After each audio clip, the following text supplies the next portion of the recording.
It is truly an honor and I'm just very, very grateful. I got to experience all the whole process kung paano po ginagawa yung isang wax figure. Grabe, kakaiba siya experience and nakakatuwa kasi parang it's gonna bring, pride again sa atin, mga Pilipino, to bring our Filipino flag dun sa Madame Tussauds na attraction.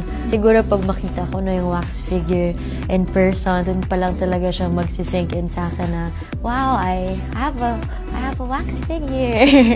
Remember, first time ko naman na meeting team, tapos hindi ako nahirapan din because they were all very friendly, very approachable. I kept asking questions, how do you do this? Kung sila may jet lag pa kasi ilang oras flight nila from the UK. So, I was also trying to be parang behave there kasi usually galaw talaga ako ng galaw. I was just following their instructions. I was just following their lead and para lang akong curious cat doon na tanong ng tanong tapos ino-observe ko lang lahat ng hinahawakan nila nilalagay sa face ko.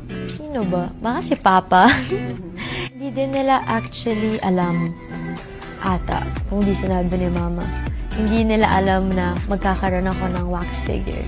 So, pag makita ng Papa ko, baka magulat siya. Sino ang anak niya? Sana mag-proud proud siya. Kasi they see me there as the figure. But syempre, isa naman sila talaga sa tumulong sa akin to make that possible. It means so much to me because one, it inspires me, to do more.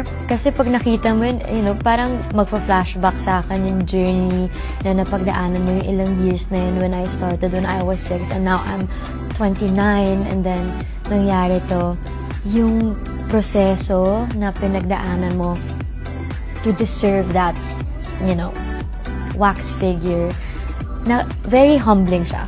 Tapos, full circle moment din siya for me because I used to line up there, buy ticket.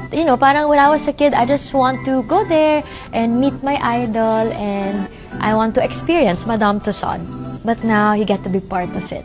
So, isn't that so surreal?